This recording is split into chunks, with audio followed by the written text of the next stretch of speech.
They called him Gaspipe, and his name roared through the back alleys of Brooklyn with terrifying intensity. Even by the standards of the world's most infamous syndicates, this underworld figure cast a long and malevolent shadow. His story is a tangled tapestry of real-life mafia stories, unsolved mysteries, and relentless power grabs that shattered the veneer of respect and loyalty within New York's crime families. How did one man rise to such lethal prominence in an environment already saturated with ruthless personalities? And how did his own cunning, brutality, and dark history mark him as one of the most distressing figures in modern organized crime? Prepare to step into the world of Anthony Gaspipe Casso, a figure lauded by some in the mob for his intellect and scorned by others for his bloodshed, a man who embodied both the shrewd strategist and the vicious enforcer. In this deep dive, we'll unravel the underworld secrets that shaped his path, track the events that catapulted him to the heights of a notorious kingpin, and witness the series of betrayals, power struggles, and violence that eventually sealed his fate. Welcome to a true crime odyssey where no one emerges unscathed and everyone faces the consequences of a life lived on the other side of the law. Anthony Casso was born on May 21, 1942, in Brooklyn, New York. He came into a world already steeped in the swirling vortex of organized crime. His father, Michael Casso, worked as a dock laborer in a major shipyard and had long-standing ties to a powerful captain in the Genovese family, an association that would shape the destiny of young Anthony. Through that family friend, Salvatore Sal Calabriano, a figure who possessed significant clout, young Anthony found himself blessed with a certain insulation from everyday hardships. Not even the Great Depression had derailed his family's finances, thanks to the paternal ties with a capo in the criminal sphere. In fact, this relationship was so ingrained that Calabriano agreed to become the youngster's godfather. Michael Casso himself was nicknamed Gaspipe by acquaintances at a local Democratic club. He frequently kept a short lead pipe on him for protection, a tool he was not shy about wielding. The moniker would pass from father to son, forever branding Anthony with a name that radiated criminal menace wherever he went. The call of the streets. Growing up, Anthony knew more about collecting money and forging street alliances than about reading history books or analyzing literary classics. Although his father initially hoped the boy would channel his mathematical aptitude into a respectable profession, perhaps law or medicine, these paternal aspirations quickly fizzled. Anthony was spellbound by the camaraderie he observed in social clubs tied to the mafia, craving the same deference and fear his father's associates generated. By his teenage years, Anthony drifted into the orbit of a Brooklyn street gang known as the South Brooklyn Boys. Its members were hardly major league criminals. They skirmished, occasionally orchestrated small-time schemes, and postured as though they might one day catch the eye of more formidable underworld powers. In this tight-knit, battle-ready group, Casso found a testing ground for his aggression. He became adept at fights, eventually proving that he was willing to cross lines many others would not. Junior membership in a rising underworld. When Anthony decided to drop out of school at age 16, his father and his mafia-associated godfather stepped in. Though still a minor, he secured employment at the local docks. Fake paperwork quickly legitimized his presence there, ensuring that he could collect a steady paycheck. Meanwhile, he also earned supplemental money at the San Gennaro Festival in Little Italy, a long-standing tradition. From these humble but illicit beginnings, he developed an appetite for quick cash. Among his earliest significant connections was Christopher "Christy Tick" Ferrari, affiliated with the Lucchese family. Christy Tick noticed Anthony's knack for problem-solving, which often involved settling disputes by force. Before long, Anthony began leaning into the protective side of the racket, collecting money, keeping watch over gambling dens, making sure high-stakes card games weren't interrupted, and overseeing clubs operating past legal closing hours. If someone posed a threat, Anthony was armed and ready. A taste for violence. At the age of 19, an incident transformed Anthony from a promising young enforcer into a full-fledged violent figure. He shielded a woman from persistent harassment by a neighborhood troublemaker named Bobby Bebop.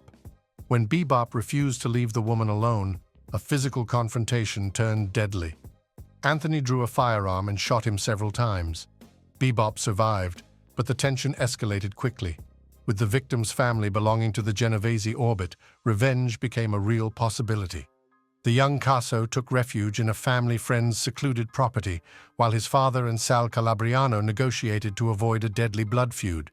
Funds were exchanged, and the family orchestrated a way for Bobby Bebop to overlook recognizing Anthony in court. Eventually, Anthony surrendered to law enforcement, who mysteriously seemed content to let the matter drift away.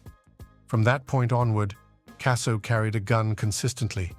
He learned that street life revolved around cycles of retaliation and payoffs, and that survival meant remaining alert and forging alliances.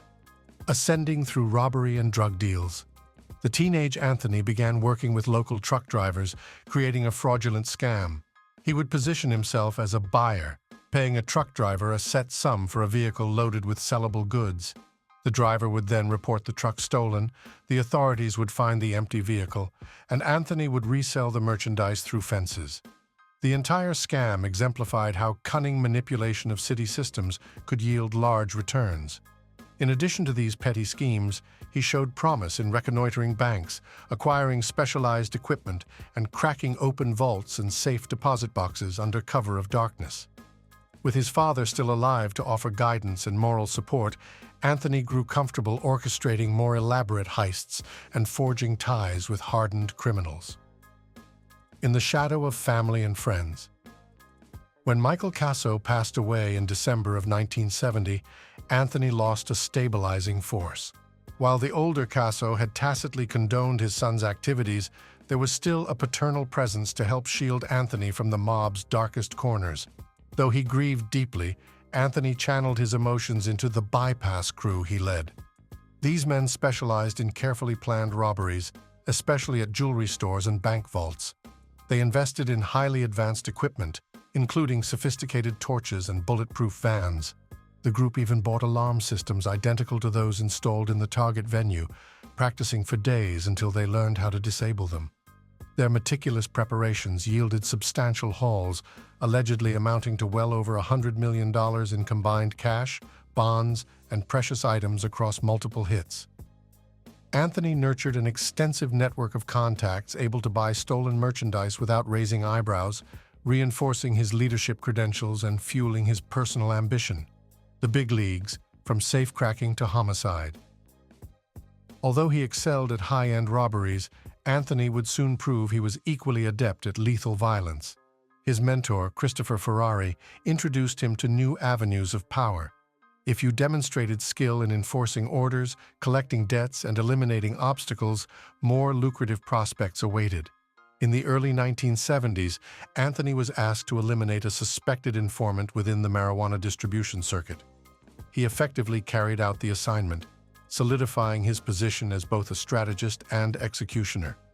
His capacity to navigate all facets of mafia life, logistics, finance, intimidation, and murder, magnified his status considerably. Reaching for more, deeper into the drug trade. By 1971, Anthony ventured deeper into dealing narcotics. He partnered with a Floridian known only as Oscar, who facilitated movements of marijuana from South America into U.S. waters. Simple nighttime rendezvous on fishing trawlers turned into standard procedure, loading bales of marijuana onto speedboats in the dead of night. Profits surged, and Anthony began orchestrating shipments of cocaine and heroin as well. His operations grew so expansive that he rented a warehouse to store his contraband. Rumors circulated that he controlled multiple shrimp trawlers and even procured a cargo plane for direct imports from Colombia, though this claim remains difficult to verify. Regardless, Anthony "Gaspipe" Casso's upward trajectory in the narcotics trade was no secret among law enforcement. Federal agencies started monitoring him more intensively. Corrupt connections, cops and feds on the payroll. When he discovered that an associate had turned confidential informant, Casso swiftly realized he needed inside contacts of his own. Gregory Scarpa, a Colombo family affiliate, introduced Anthony to helpful leads that ultimately evolved into a web of crooked officers and agents. Among these men were two New York City detectives, Louis Ippolito and Stephen Caracappa, who proved eager to exchange valuable case information for bribes. Their duplicity would one day become notorious in the annals of true crime, as they had served in law enforcement while also working covertly for the Mafia. In addition to local police infiltration, Anthony also utilized a Federal Bureau of Investigation employee known as Doug McCain, who allegedly funneled him confidential details about ongoing probes. This infiltration gave him near-immediate intelligence on planned raids and who might be next on investigators' hit list. Sweeping ambition, family politics, and violence. Entering the mid-1970s, Anthony officially became a member of the Lucchese crime family, propelled by his loyalty, cunning, and cash-generating prowess. He joined at the same time as his close associate, Vittorio Vic Amuso, and the duo aligned under Christopher Ferrari's guidance.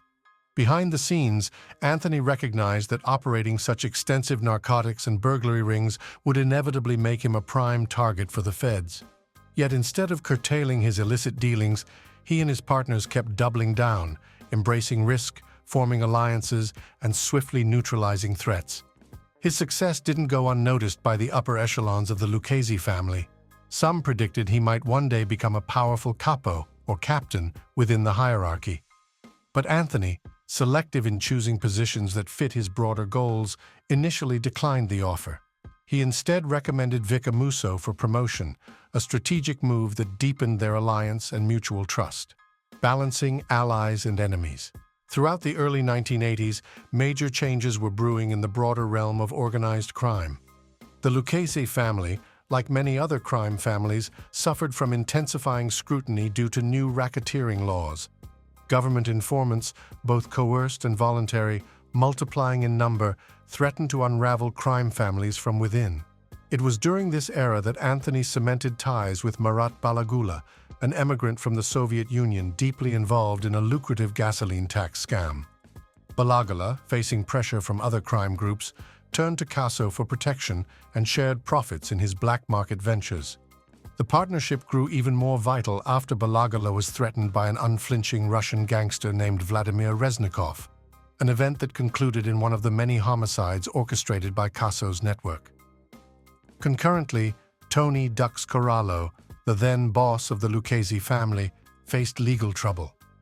As wiretaps and hidden microphones captured car conversations revealing insider knowledge about crime operations, prosecutors began building an airtight conspiracy case.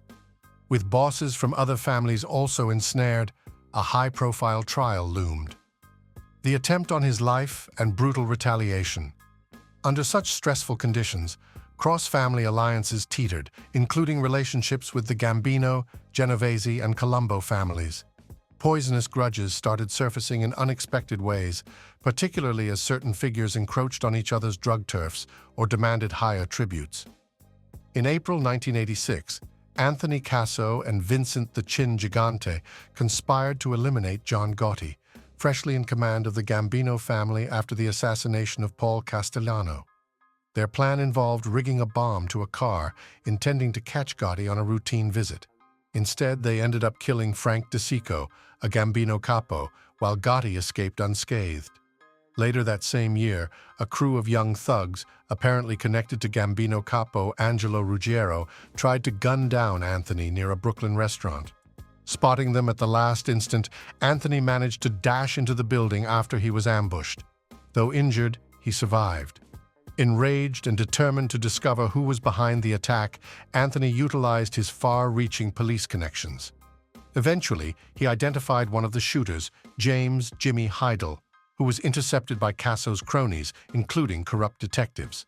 The captive was savagely beaten until he disclosed everyone involved, naming Ruggiero as the orchestrator. Believing that Gotti himself gave the nod, Anthony demanded answers. Gambino representatives denied the involvement of their boss. In an act of lethal demonstration, Casso had Heidel executed in front of them. The wave of retaliation did not stop there. Anyone even tangentially associated with the attempted hit became a target. The subsequent murders, sometimes carried out by Ippolito and Caracappa, signaled to the entire underworld that no attempt on Anthony's life would go unavenged. Conspiracies, paranoia, and a desperate flight. By the late 1980s, Casso's intense focus on controlling narcotics trades, eliminating rivals, and preserving alliances catapulted him to a near-untouchable status. When Anthony "Tony Ducks" Corallo was eventually indicted and convicted under federal racketeering laws, it became necessary for the Lucchese family to select a new boss. Anthony refused any top position for the third time. Instead, he nominated Vic Amuso, settling for the role of consigliere, advisor. This arrangement allowed him substantial authority without carrying the full target on his back. Although Casso relished the power, a growing legion of enemies made him increasingly cautious. Hiding from federal charges became mandatory. As the government's evidence mounted, particularly from a well-connected informant named Peter Savino, Casso realized he could be arrested at any moment. After conferring with Amuso and their lawyers, both men opted to go on the run rather than submit to immediate prosecution. Anthony carefully mapped out a network of payphones across Brooklyn, the Bronx, and Long Island, from where he would make secure calls to associates. He stopped contacting close family directly, fearing the FBI had an ear to every phone line. Donning disguises, applying fake facial hair, and traveling by night became standard practice as he moved from one safe house to another in the outer fringes of the New York metropolitan area. Betrayals from all angles. While Anthony and Vic Amuso remained fugitives, tensions within the Lucchese ranks boiled over. Alphonse Darko, a veteran member, was temporarily assigned to manage daily operations. However, murders and intimidation sprees aimed at Lucchese members suspected of disloyalty soared to new levels. One notorious case involved Peter "Fat Pete" Chiodo, a longtime enforcer who faced federal racketeering charges. Rather than risk a trial that could put him behind bars for the rest of his life, Chiodo leaned toward pleading guilty. From Casso's perspective, any open admission could expose high-ranking family members, intensifying the scrutiny. Anthony and Vic Amuso decided he had to be silenced, ordering his assassination. The attempted hit on Chiodo took place at an auto repair garage, but remarkably, he survived despite suffering more than a dozen gunshot wounds. Furious and desperate, Chiodo accepted the government's offer to cooperate. In retaliation, Casso's faction went after Chiodo's family, murdering an uncle and gravely wounding his sister. These unthinkable acts, violating the old mafia taboo against harming relatives, deepened the tensions and fear swirling around Casso. Simultaneously, Anthony's old friend turned adversary, Anthony Azzaturo, who had controlled lucrative real estate and gambling interests in New Jersey, also became a target. When Azzaturo and his son escaped repeated assassination attempts, the vendetta escalated. Upon his wife's murder, Azzaturo finally flipped and began supplying authorities with inside knowledge. As if orchestrating multiple vendettas were not enough, the FBI zeroed in on Casso's hideouts. Information from the inside pointed them in the right direction, and they eventually cornered Vic Amuso in Scranton, Pennsylvania, leaving Casso as the last major figure from this faction still at large. Imprisoned, yet dangerous. In January 1993, the federal manhunt culminated with Anthony's capture. According to some accounts, investigators tracked him through a cell phone signal. Another version suggests an associate might have betrayed him. Regardless, the once elusive Gaspipe was taken into custody and denied bail. However, even within the confines of a detention facility, Anthony remained a threat. He attempted to bribe and manipulate guards, just as he had manipulated law enforcement on the outside to orchestrate an escape. Several times, he came alarmingly close to slipping away. Intensified security measures thwarted these attempts, and more robust protocols were enacted. Deal with the devil, cooperation and fallout. Facing the inevitability of multiple convictions and enormous prison terms, Anthony eventually entertained the idea of a plea deal. By 1994, he began revealing details of his activities to federal prosecutors in exchange for leniency. At first, the government appeared to welcome his insights. He confessed to dozens upon dozens of murders, kidnappings, extortion schemes, drug trafficking operations, and acts of corruption. But then certain topics he tried to address sparked pushback from investigators. When he tried to implicate prominent mob figures the government had already used as star witnesses, particularly Salvatore "Sammy the Bull" Gravano, he discovered that federal agents had little appetite for hearing claims that might undermine their earlier cases. The narrative was too tangled, the politics too deeply ingrained. Ultimately, the government decided Casso was less than trustworthy, citing his lack of corroborative evidence for many of his explosive assertions. They claimed he violated prison protocols and threatened potential witnesses. Under these justifications, the Department of Justice abruptly cut ties with him, revoked his protections, and set the stage for a harsh sentence. The final curtain falls. In the end, Anthony Gaspipe Casso was sentenced to what amounted to multiple lifetimes behind bars, reportedly 455 years. Any shred of hope that he might secure release through further cooperation evaporated in the face of the government's determination that he was no longer a viable witness. Some have speculated that Casso's loyalty to certain narratives and his willingness to highlight corruption both inside and outside the FBI made him inconvenient. His personal life also suffered irreparable blows. His wife, Lillian, had stood by him for decades, even after learning about his affairs and violence. She later died after falling victim to extortion by vengeful gangsters, and ongoing stress took its toll. From prison, Anthony could do nothing to protect her. Casso's health deteriorated. Heart disease, lung issues, and cancer plagued him. The federal facility in Florence, Colorado, ultimately moved him to a medical unit in Tucson following complications. In late 2020, already weakened and infected by a rampant illness that spread through the prison system, Anthony Casso died at age 78. Conclusion: The legacy of Gaspipe. Anthony Gaspipe. Casso's story is one of the darker threads in the sprawling tapestry of American organized crime. He was an instrumental lieutenant and later acting power within the Lucchese family, rising in an environment where brutality and cunning reigned supreme. On one hand, he personified the notion that the criminal underworld rewards ambition and intelligence as much as it does force. He orchestrated robberies demanding substantial planning, capitalized on real estate and labor racketeering, and oversaw intricate narcotics trafficking networks. Yet it was his savagery, his willingness to go further than almost anyone in punishing perceived betrayals, that ultimately accelerated his downfall. By targeting the relatives of those who turned state's evidence, he shattered long-standing mafia codes. And by later accusing government informants whom the feds were protecting, he left the Justice Department unwilling to advocate for him further. In the arena of true crime storytelling, Gaspipe looms as a case study of how even the shrewdest underworld kingpins can be made brittle by their own violence and paranoia. His path from childhood under mafia tutelage to fleeting power among crime families and finally to solitary incarceration and death underscores that no one, no matter how formidable, remains invincible when the forces of law, revenge, and betrayal converge. Along the way, his exploits contributed to unsolved mysteries and stories that will fascinate those studying the dark history of underworld secrets for decades to come.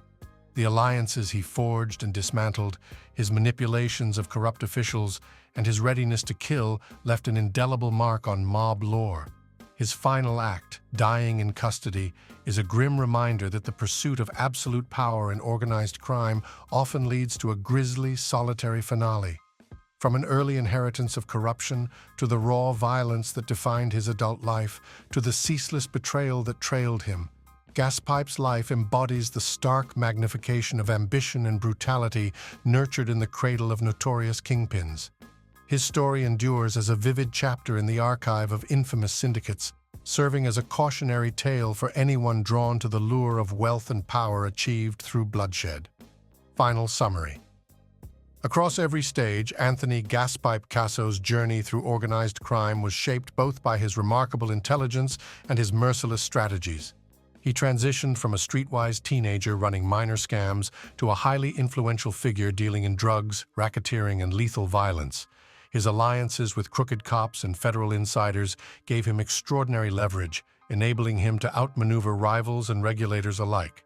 However, his readiness to betray fundamental mafia codes, such as attacking family members of informants, escalated distrust on all sides. Before long, he was forced to flee when his many crimes converged into inescapable indictments. Inevitably captured, Casso sought leniency through cooperation, but conflicting narratives and mistrust between him and prosecutors undermined his efforts. Ultimately, he lived out his final years behind bars, succumbing there to illness and leaving a complex legacy that continues to intrigue students of real-life mafia stories and unsolved mysteries. In the end, this underworld legend demonstrated that even the most cunning and lethal men in the mob's dark history are fated to see their power unravel under the forces of betrayal, fear, and justice.